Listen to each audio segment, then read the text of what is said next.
Добрый вечер, в эфире «Тайм-аут». Наш выпуск мы целиком посвящаем проблемам хоккея с мячом. После неудачного финиша в прошедшем чемпионате России Сыктывкарский строитель потерпел ряд серьезных изменений. Во-первых, из частного владения команда вновь перешла под крышу государственную.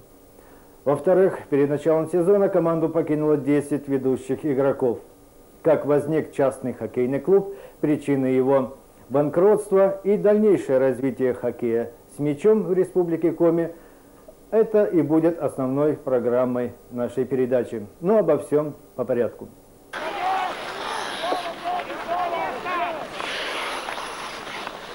Я бы, конечно, хотел сказать, что у нас в этом году получилось после окончания чемпионата 1995-1996 года,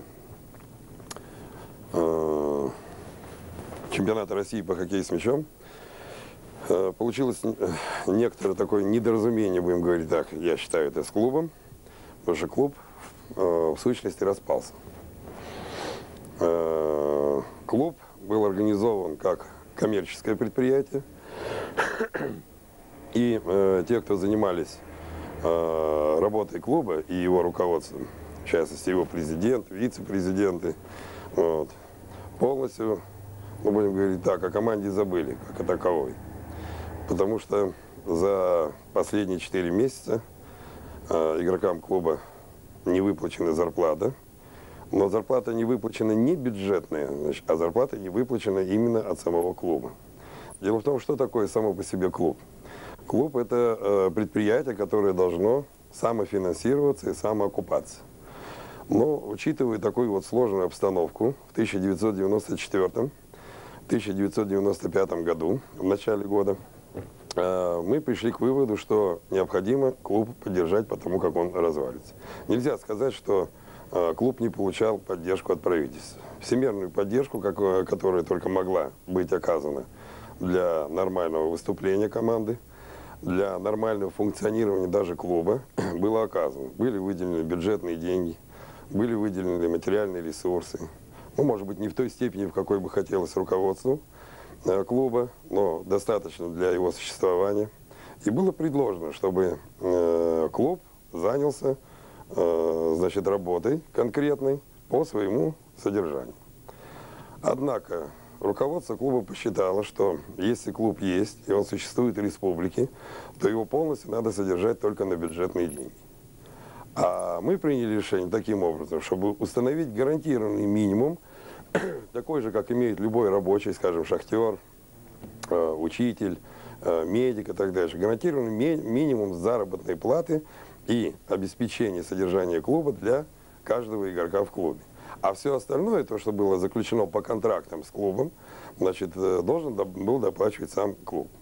Однако сам клуб за прошлый год не заработал ни копейки, а принес нам только миллиардные долги, за которые мы до сих пор расплачиваемся. Вот. И поэтому, значит, средств к его существованию не было. И нету и на сегодняшний день, будем так говорить. То, что есть в бюджете, вы знаете, что это все незащищенные статьи, вот, и нас финансируют так же, как и всех, на те же самые проценты и на те же самые суммы. Однако мы пошли по другому пути и решили, значит, несмотря вот на, ну, такое, будем говорить, нетактичное и некрасивое поведение руководства клуба, все-таки команду сохранить. Ведь хоккей с мячом в республике развивается давно. Команда существует около 30 лет, и она должна существовать. Для нее был построен стадион прекрасный. Под нее были сделаны ряд, так сказать, совершенствований, усовершенствований спортивных арен. Для нее были определены спортивные базы, я имею в виду там, где они должны были тренироваться. Ну, естественно, в связи с перестройкой, со всеми делами, все это на сегодняшний день распалось. Вы прекрасно знаете, что база Лемью сегодня, там, где была основная база подготовки клуба, не существует. Стадион центральный задолжал сегодня, значит, по коммунальным услугам где-то около 3 миллиардов рублей в общей сложности, если взять вместе с пенями, со всеми делами. И периодически то отключают от электроэнергии, то от горячей воды. Вот. И мы сами затруднены проводить там различные соревнования.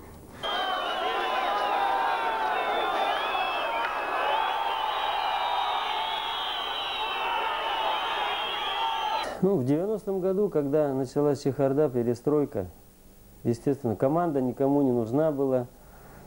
Значит, зарплату ей не платили с февраля месяца. И было принято мною решение о создании клуба профессионального. В то время Алекс, акционерное общество Алекс, был его учредителем. Но со временем, значит, получилось так, что Алекс, оказывается, был не в состоянии, значит, платить команде те средства, которые, значит, нужно было платить.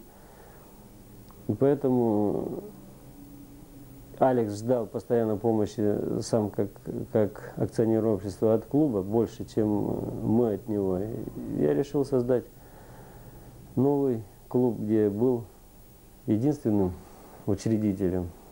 Естественно, содержание команды я полагал на то, что значит, была договоренность, правительство мне в этом помогло, с одной из нефтяных компаний,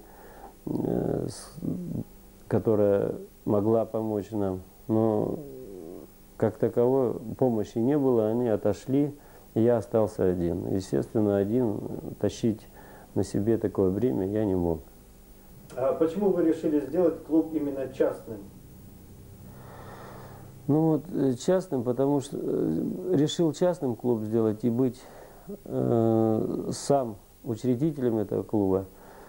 Решил, потому что был много раз за рубежом и на опыте зарубежных клубов, вот, и создал такой частный клуб. Естественно, мое мнение, значит, деятельность и форма частного клуба в профессиональном спорте – это одна из самых лучших.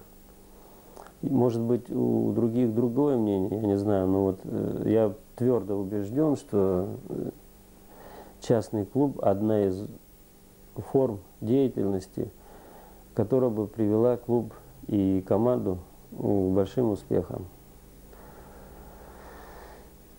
Но так как я остался один, видно, на меня взвалили все эти обязанности, я один ничего не мог сделать. Нефтяная компания как-то отошла по непонятным причинам. И получилось, что все планы мои о создании суперклуба рухнули. Все привело, значит, клуб привело к банкротству. А банкротство привело потому, что, значит, не было своей спортивно-материальной базы, расходы были на команду большие, средний игрок, даже, скажем, запасной игрок, самый такой непосредственный, получал $250, это получал он вместе с северными, плюс это без питания, и питание ежедневно $20-25. Вот представьте себе, какие расходы нес клуб для того, чтобы сохранить деятельность команды и участие ее в чемпионате высшей лиги. Клуб делал все возможное для того, чтобы не сорвать ни один сбор учебно-тренировочный, и для того, чтобы команда подошла к чемпионату страны в отличной форме. С августа месяца команда постоянно была на льду. На это, естественно, затрачивались большие средства. Вот что и привело, значит, к развалу клуба, к банкротству. Существенной помощи как таковой ни от одной компании не было. Для того, чтобы такой клуб существовал, естественно, нужен огромный стартовый капитал и хорошая спортивная база.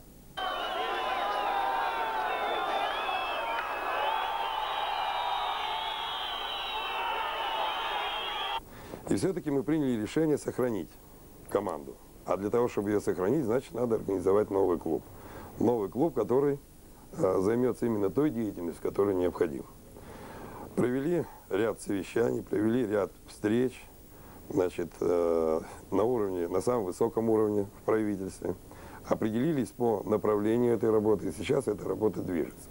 Как бы ни было трудно, но команда провела сбор в Болгарии, команда провела сбор в Кирове с ледовой подготовкой. Сейчас она находится на сборе здесь, в окрестностях Сыктывкара, вот, готовится к выступлению в высшей лиге.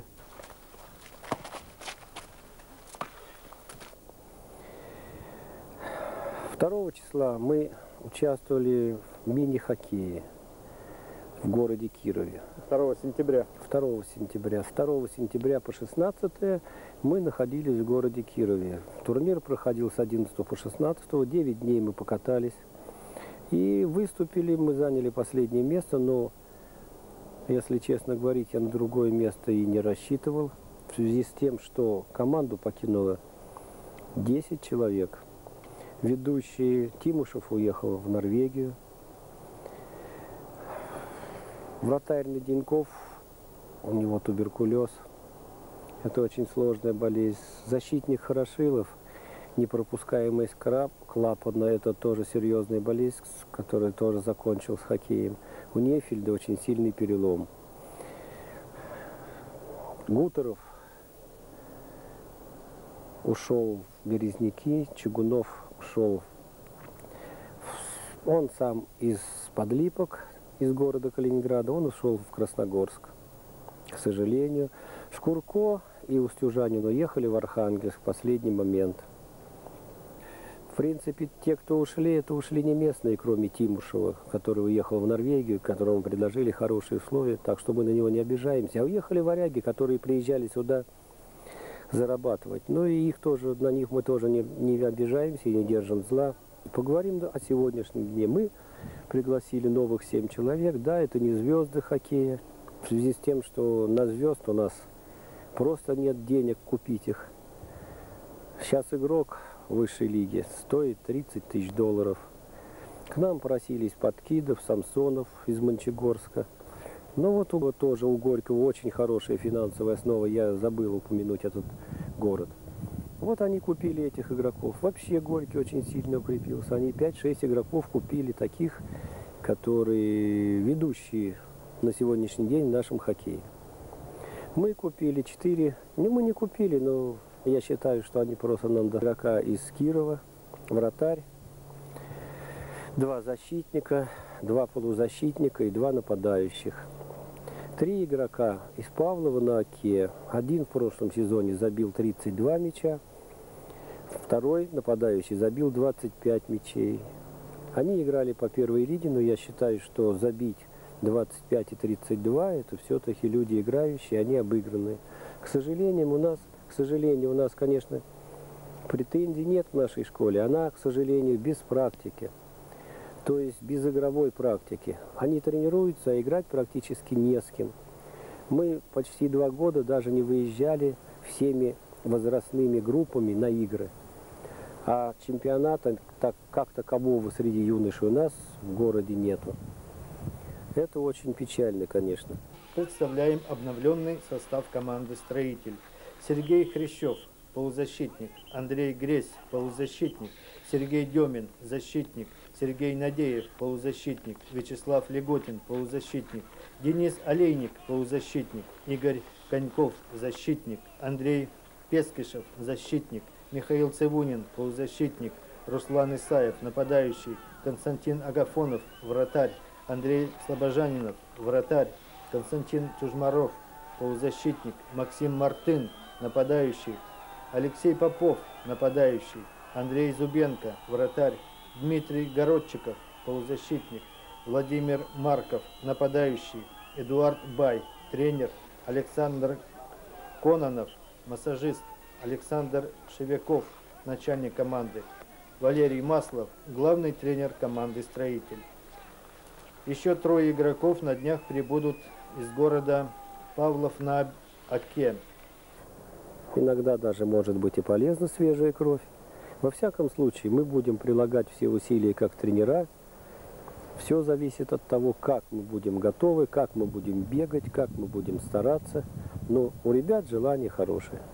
провели собрание с командой, где определили и сказали четко и ясно, что да, ребята, будет трудно, но для того, чтобы сохраниться, для того, чтобы сохранить свое лицо и сохранить хоккей в республике, значит, мы должны начать сейчас все с нуля. Ведь можно сказать как, что первая лига, можно играть на уровне первой лиги, ну скажем, и занимать постоянно 18-24 место и считаться в высшей лиге, и требовать за это какую-то оплату, какие-то премиальные, какие-то поощрительные дела. А можно играть так, чтобы занимать первое, второе, третье, четвертое место и быть, так сказать, на виду. И тогда действительно, если люди побеждают, им хочется и платить, им хочется и премии делать. Я не хочу давать конкретных обещаний, значит, что через 2 года наша команда выйдет там на лидирующие позиции в хоккее с мячом. Вот. Но то, что она прочно закрепится, и то, что она прочно будет, так сказать, стоять на ногах, и что мы поправим это положение, это я могу обещать. Предстоящий очередной розыгрыш чемпионата России по хоккею с мячом, я все же думаю, определит судьбу обновленной команды «Строителя». Но на играх дома эта команда, как никогда, будет нуждаться в поддержке болельщиков. И я думаю, болельщики будут любить эту команду. И, как в былые времена, заполнят трибуны стадиона.